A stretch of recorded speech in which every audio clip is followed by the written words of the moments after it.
China ने नकली चांद बना लिया रात को रोशनी करने के लिए। और हम क्या कर रहे हैं, हम मंदिरों को और मस्जिदों को खुदवा के शिवलिंग ढूंढ रहे हैं कि कहां कहां शिवलिंग है, कहां कहां हनुमान जी की मूर्ति है, कहां कहां देवता मिलेंगे। तो ये हमारे ठप दिमाग हैं। लेकिन आज के समय में भी कोई इन बातों को माने, आज भी ये कोई माना कि गंगा शिव जी की जटाओं से निकल रही है और चंद्र ग्रहण और सूर्य ग्रहण राहु और केतु की नाराजगी की वजह से आते हैं, या बारिश इंद्र कराता है, तो उनके लिए मूर्ख के अलावा और क्या शब्द कह सकते हैं। इनकी कल्पनाओं में तो वो शिव जी लेटे रहते हैं वहां जो कहीं हिमालय के ऊपर कौन सा कैलाश पर्वत पे। मैंने कहा यार, एक दिन मैंने कहा क्षीर सागर में विष्णु लेटे रहते हैं शेषनाग की सैया पे। मैंने कहा यार, पूरी दुनिया के इतने सैटेलाइट पूरे आसमान में घूम रहे हैं, उसमें वो जगह जगह के फोटो खींच के भेजते रहते हैं, वीडियो भेजते रहते हैं। एक एक आप जो कहीं जाना हो, आपको जगह पता नहीं, आप गूगल पे जगह डाल दो, वो लड़की साथ के साथ बताती रहती है कि इस रास्ते से निकल जाओ, इधर तो जाम लगा हुआ है, इधर से निकल जाओ। वो सैटेलाइट को ये तो पता है कि जाम लगा हुआ है, वो ये भी बता देता है कि सड़क खुद रही है, इधर से निकल जाओ बच के। लेकिन आज तक कहीं उसमें जो है कैलाश पर्वत पर ना तो उस सैटेलाइट को शिवजी महाराज दिखाई दिए और ना शेषनाग पर लेटे हुए विष्णु दिखाई दिए। भारत के इतिहास की एक भी लड़ाई ऐसी नहीं है जिसमें एक और सारे हिंदू खड़े हों और दूसरी ओर सारे मुसलमान खड़े हों। अगर बाबर भी इब्राहिम लोधी से लड़ रहे थे तो बाबर के साथ राणा सांगा की सेना लड़ रही थी। लेकिन राणा सांगा से जब कौन से मैदान में हुई थी उसमें लड़ाई हुई, तो राणा सांगा की ओर से हसन खां मेवाती की सेना लड़ रही थी, राणा सांगा की ओर से। अगर औरंगजेब की लड़ाई शिवाजी से भी थी तो औरंगजेब कभी शिवाजी से लड़ने नहीं गए। जब भी जाते थे जयसिंह के सेनापति होते थे, जयसिंह की सेना जाती थी लड़ने के लिए। कभी इस देश में ऐसी लड़ाई नहीं हुई कि एक तरफ हिंदू खड़े हो और एक तरफ मुसलमान खड़े हो। तो ये जो ठप दिमाग लोग हैं, जिनके ठस दिमाग हैं, जो आगे बढ़ना ही नहीं चाहते, जो आगे की सोचना ही नहीं चाहते, जो आज भी मेंढक मेंढकी का विवाह करवा के बारिश करवाना चाहते हैं, ये वो ठस दिमाग लोग हैं जो हमारे भोले भाले लोगों को गुमराह करते हैं। मैं मानता हूं कि ये हिंसा, ये अन्याय, ये नफरत, ये वर्ग विभाजन, इसकी एक ही वजह है, ठप दिमाग। मेरे शब्द को आप समझने की कोशिश करना, ठप दिमाग।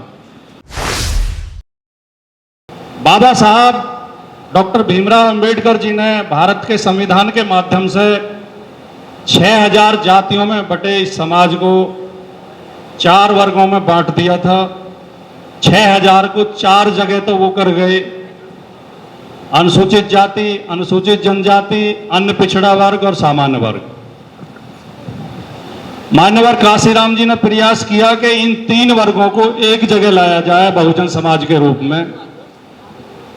और यह प्रयास जिस दिन सफल हो जाएगा, जिस दिन इनके दिमाग की गंदगी दूर हो जाएगी और ये बात समझ लेंगे कि हमारे सबके हित जुड़े हुए हैं, हम एक वर्ग से आते हैं, हमारे साथ एक जैसा अन्याय हुआ है, एक ही तरह के अत्याचार हुए हैं और हम सब एक वर्ग हित को समझ के वर्ग संघर्ष के रूप में जात छोड़ के जमात में बदल जाएं तो ये समस्या हल हो जाए। अब जहां तक सवाल है आज के हमारे विषय का, हिंसा मुक्त भारत, कबीर साहब ने एक बात कही थी कि सब कहते हैं कागज लेखी, मैं कहता हूं आंखन देखी। जो हमारा विषय है हिंसा मुक्त भारत, इस पे मैं अपने अनुभव की बात कहना चाहता हूं, किताबों की बात नहीं। मैं मानता हूं कि ये हिंसा, ये अन्याय, ये नफरत, ये वर्ग विभाजन, इसकी एक ही वजह है, ठप दिमाग। मेरे शब्द को आप समझने की कोशिश करना, ठप दिमाग। समाज में कुछ लोग ऐसे हैं जिनके दिमाग ठप हो चुके हैं, जिनके दिमाग सदियों पहले रुके हुए हैं, उनके दिमाग विकसित ही नहीं हुए। दुनिया बहुत बदल चुकी, दुनिया में नई नई रिसर्च हो गई, दुनिया में नए नए आंदोलन चल गए, लेकिन उनके दिमाग अभी वहीं ठहरे हुए हैं। मनुष्य जाति का अगर हम इतिहास पढ़ें तो प्रारंभिक काल में मनुष्य और पशु में कोई अंतर नहीं था। मनुष्य भी पशु की तरह बिना कपड़ों के रहता था, बिना घरों के रहता था, बिना समाज के रहता था, बिना परिवार के रहता था। प्राचीन काल की अगर हम सब वो इतिहास पढ़ें या कहानियां पढ़ें तो भेड़िया और आदमी आमने सामने आ गए। अगर भेड़िया का दाव लग गया तो उसने आदमी को मार के खा लिया, और आदमी का दाव लग गया तो उसने भेड़िया को मार के खा लिया। हमारा हजारों साल का समय इस तरह गुजरा है। फिर धीरे धीरे मनुष्य का दिमाग विकसित होना शुरू हुआ, मनुष्य ने समाज बनाना शुरू किया, मनुष्य ने खेती करनी शुरू की, मनुष्य ने पशुपालन शुरू किया, बस्तियां बनानी शुरू की, और धीरे धीरे सामाजिक संबंध स्थापित हुए। तो दुनिया भर में राज्य के लिए और अधिकारों के लिए हिंसा होती थी, हथियारों से लड़ा जाता था। उस समय के जो भी हथियार थे, कभी पत्थरों से और पेड़ों की टहनियों से लड़ा जाता था, कभी फिर तलवारों से तीरों से लड़ा जाने लगा, फिर बंदूकें आ गई, फिर बम आ गए। लेकिन इस बीच में मनुष्य का दिमाग थोड़ा विकसित हुआ और मनुष्य ने सोचा कि हम क्यों लड़ते हैं। इन चीजों के लिए हम कोई नियम भी बना सकते हैं, कोई कायदे बना सकते हैं, कोई सिस्टम बना सकते हैं। तो धीरे धीरे जो समाज सभ्य हो गए और जो मनुष्य सभ्य हो गए, उन्होंने हिंसा का सहारा लेना बंद कर दिया और ताकत से फैसले ना करके दिमाग से और विचार से फैसले होने लगे। लेकिन जो मैंने शुरू में कहा, जिनके दिमाग ठप हैं, जो अभी विकसित ही नहीं हो पाए, वो आज भी हिंसा से, ताकत से और हथियारों से फैसले करना चाहते हैं। लड़ाई की वजह और हिंसा की वजह यह है, इन लोगों के दिमाग विकसित करने पड़ेंगे। और आज दुर्भाग्य की बात यह है, जो सबसे ज्यादा चिंता की बात है, कि इस देश में आज जो मेन सिस्टम है, मेन सिस्टम क्या है?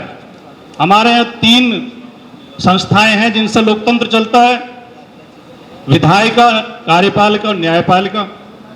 और चौथा स्तंभ कहते हैं लोकतंत्र का, इन्हीं के साथ मीडिया, जो हमारे मीडिया बंधु बैठे हैं। इन चारों जगह ठप दिमाग लोगों को बहुमत हो गया है। विधायिका में भी, कार्यपालिका में भी, न्यायपालिका में भी और मीडिया में भी ऐसे लोग बैठे हैं जिनकी बातें सुन के, आप टीवी चैनल खोलो, एंकर की भाषा आप सुनो। कहीं अब मैं पढ़ रहा था कि जापान वाले ये रिसर्च कर रहे हैं कि पानी में से हाइड्रोजन को अलग कैसे किया जाए। पानी में ऑक्सीजन और हाइड्रोजन होती है, तो हाइड्रोजन अगर अलग करने की विधि, वो काफी हद तक उन्हें सफलता मिल गई है। जिस दिन वो पानी में ऑक्सीजन से अलग हाइड्रोजन कर लेंगे, उस दिन पानी से गाड़ियां चलनी शुरू हो जाएंगी, उस हाइड्रोजन की ऊर्जा में परिवर्तित करके हाइड्रोजन को, और ये डीजल पेट्रोल की जरूरत नहीं पड़ेगी। वो इस पर रिसर्च कर रहे हैं। अमेरिका में मेडिकल साइंस में रिसर्च चल रही है और शायद बन गया है आर्टिफिशियल ब्लड। उन्होंने नकली खून बना लिया है। अगर खून की जरूरत पड़े और खून ना मिल पाए तो नकली खून से भी आदमी का जीवन बच जाएगा। उसका अभी प्रयोग तो हो गए हैं, लेकिन वो बाजार में नहीं आया है। नकली हार्ट बना लिया है। चाइना ने नकली चांद बना लिया है रात को रोशनी करने के लिए। और हम क्या कर रहे हैं? हम मंदिरों को और मस्जिदों को खुदवा कर शिवलिंग ढूंढ रहे हैं कि कहां कहां शिवलिंग है, कहां कहां हनुमान जी की मूर्ति है, कहां कहां देवता मिलेंगे। तो ये हमारे ठप दिमाग हैं। जब मनुष्य को ज्ञान नहीं था, मनुष्य के पास जानकारी नहीं थी कि रात और दिन कैसे होते हैं, बारिश कैसे होती है, भूकंप कैसे आते हैं, ओले कैसे पड़ते हैं, तो उसने कल्पना कर ली कि बारिश कैसे होती है। जी कि इंद्र देवता है, इंद्र देवता आदेश देता है बादलों को, जाओ बारिश करके आओ। बारिश ना हो तो क्या करें? बोले इंद्र देवता को खुश करने के लिए यज्ञ करो, उसकी पूजा करो, उसे चढ़ावा चढ़ाओ। रात दिन कैसे होते हैं? बोले निमि देवता है, पलक बंद कर लेता, रात हो जाती है, पलक खोल देता, दिन हो जाती है। भूकंप कैसे आता है? कि धरती जो गाय के सिंगों पर रखी हुई है, जब एक सिंग दुखने लगता है तो गौ माता दूसरे सिंग पर बदल लेती है, भूकंप आ जाते हैं। चंद्रग्रहण, सूर्य ग्रहण कैसे पड़ते हैं? मतलब काल्पनिक। यहां तक इन्हें ये नहीं पता था कि गंगा कहां से निकलती है, और इतनी कोशिश ही नहीं करी कि जाके यार हिमालय पे चढ़ के देख लो कहां से नदी निकल रही है। बोले जी ब्रह्मा जी कमंडल में आती है, ब्रह्मा जी कमंडल से शिव जी की जटाओं में आती है, फिर शिव जी ने जटा खोली, भगीरथ आगे आगे चल दिए, गंगा पीछे पीछे चल दी। गंगा ना हो कोई बकरी हो गई तो उसके पीछे पीछे चल दी। लेकिन चलो उस समय मान लें कि हम प्रारंभिक काल में थे, हमारे पास जानकारी नहीं थी, हमारे पास संसाधन नहीं थे। लेकिन आज के समय में भी कोई इन बातों को माने, आज भी ये कोई माने कि गंगा शिव जी की जटाओं से निकल रही है, और चंद्र ग्रहण और सूर्य ग्रहण राहु और केतु की नाराजगी की वजह से आते हैं, या बारिश इंद्र कराता है, तो उनके लिए मूर्ख के अलावा और क्या शब्द कह सकते हैं। लेकिन दुर्भाग्य यह है कि ऐसे मूर्खों का बहुमत देश में आज फिर से हो गया। 1950 में संविधान लागू होने के बाद मैं समझता हूं, जो अभी वक्ता कह रहे थे, कि अगर इस संविधान निर्मात्री सभा में जो इसकी जो प्रारूपण समिति थी, अगर उसके अध्यक्ष बाबा साहब न हुए होते तो पता नहीं इस देश का संविधान कितना खतरनाक होता। ये हमारा सौभाग्य है। इस बात के लिए भारत के 140 करोड़ लोगों को बाबा साहब का बार बार आभार व्यक्त करना चाहिए कि वो एक महामानव, एक मैं समझता हूं कि ज्ञात इतिहास में, और ये बात मैं आज नहीं कर रहा, मैं बहुत बार बोलता हूं, लाल सिंह गौतम हमारे साथी, इन्हें पता है, मैं बहुत जगह बोलता हूं, भारत के ज्ञात इतिहास में बाबा साहब से बड़ा विद्वान दूसरा नहीं हुआ। जो इन्होंने काल्पनिक बना रखे हैं वो तो अलग बात है। कल्पना में तो इन्होंने समुद्र का मंथन भी कराया था, उसमें से चंद्रमा भी निकला, गाय भी निकली, और पता नहीं क्या क्या वृक्ष भी निकले, अमृत भी निकला, सब निकले। इनकी कल्पनाओं में तो वहाँ शिव जी लेटे रहते हैं, वहाँ जो कहीं हिमालय के ऊपर कौन सा कैलाश पर्वत पे। मैंने कहा यार, एक दिन मैंने कहा क्षीर सागर में विष्णु लेटे रहते हैं शेषनाग की सैया पे। मैंने कहा यार, पूरी दुनिया के इतने सैटेलाइट पूरे आसमान में घूम रहे हैं, उसमें वो जगह जगह के फोटो खींच के भेजते रहते हैं, वीडियो भेजते रहते हैं। एक एक आप जो कहीं जाना हो, आपको जगह पता नहीं, आप गूगल पर जगह डाल दो, वो लड़की साथ के साथ बताती रहती है कि इस रास्ते से निकल जाओ, इधर तो जाम लगा हुआ है, इधर से निकल जाओ। वो सैटेलाइट को ये तो पता कि जाम लगा हुआ है, वो ये भी बता देते हैं कि सड़क खुद रही है, इधर से निकल जाओ बच के। लेकिन आज तक कहीं उसमें जो है कैलाश पर्वत पर ना तो उस सैटेलाइट को शिवजी महाराज दिखाई दिए और ना शेषनाग पर लेटे हुए विष्णु दिखाई दिए। और मैंने कहा भैया, दुनिया ने इतनी तरक्की कर ली यार, सबके पास व्हाट्सएप है, फेसबुक है, ट्विटर है, मोबाइल फोन है। अरे यार, कहीं उसके पास भी होता तो कोई अपना नंबर तो देता, हमें किसी व्हाट्सएप ग्रुप में जोड़ देता, हम अपना दुख दर्द तो बता देते। तो मैं समझता हूं कि अभी एक बात और कही गई थी, रानी कर्णावती की आपने कहानी सुनाई और हुमायूं की। भारत के इतिहास में जो विदेशी आक्रमणकारी आए और उनसे हमारे लोगों की लड़ाइयां हुई, चाहे 712 में सबसे पहले मोहम्मद बिन कासिम आया, उसके बाद महमूद गजनबी के आक्रमण हुए, मोहम्मद गौरी के हुए, बाबर आए 1526 में, पानीपत में लड़ाई हुई इब्राहिम लोदी की सेना से, और उसके बाद की लड़ाई राणा सांगा से उसकी लड़ाई हुई, बाबर की लड़ाई हुई, या शिवाजी से लड़ाइयां हुई औरंगजेब के जमाने में। मैं बहुत गंभीरता से, बहुत जिम्मेदारी के साथ कहना चाहता हूं, इस हॉल में ज्यादातर पढ़े लिखे लोग बैठे हैं, आप सबको जानकारी होगी, लेकिन मैं इस बात को दोहराना चाहता हूं कि भारत के इतिहास की एक भी लड़ाई ऐसी नहीं है जिसमें एक ओर सारे हिंदू खड़े हों और दूसरी ओर सारे मुसलमान खड़े हों।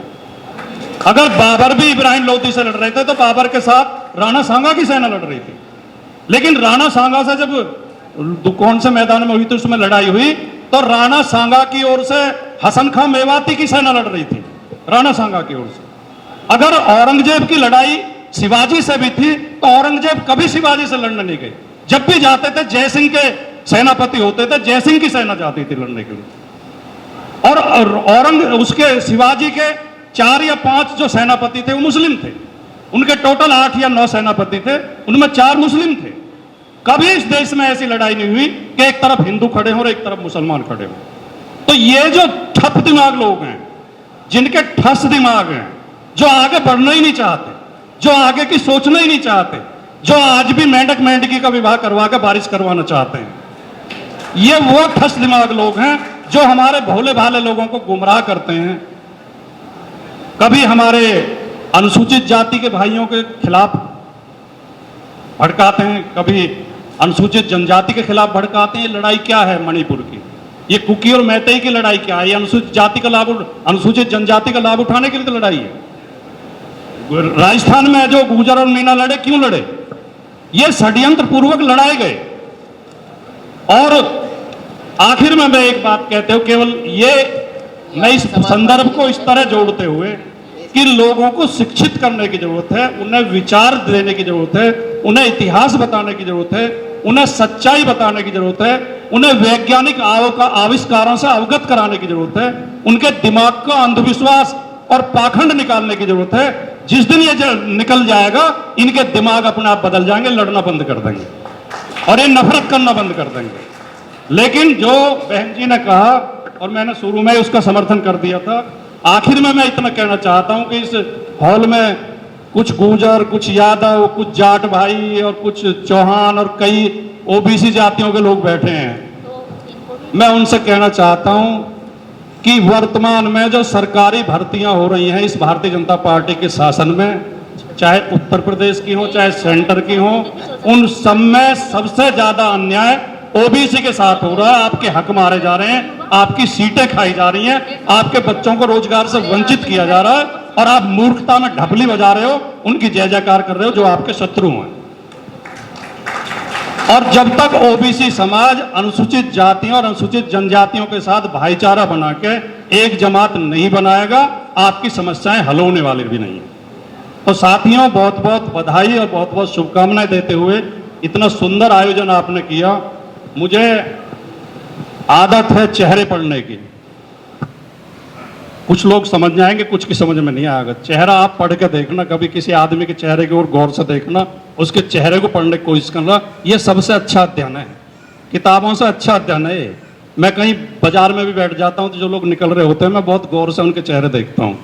ये आदमी घर से लड़के आया होगा, ये आदमी दुखी है, ये आदमी जो है खुश है, ये आदमी कामयाब है, ये आदमी नाकाम। तो मैं चेहरे पढ़ रहा था बैठ के यहाँ, मैं दिल की बात कहना चाहता हूं। मुझे एक एक चेहरा प्रबुद्ध और विद्वान और विचारशील लग रहा था। इसलिए बेशक इस कार्यक्रम में कम लोग हैं, लेकिन आप सब ऐसे लोग हैं जो एक एक आदमी 1-1 लाख लोगों को समझा सकता है। यही हमारा मिशन होना चाहिए। हमें ये विचार ज्यादा से ज्यादा लोगों तक पहुंचाने चाहिए।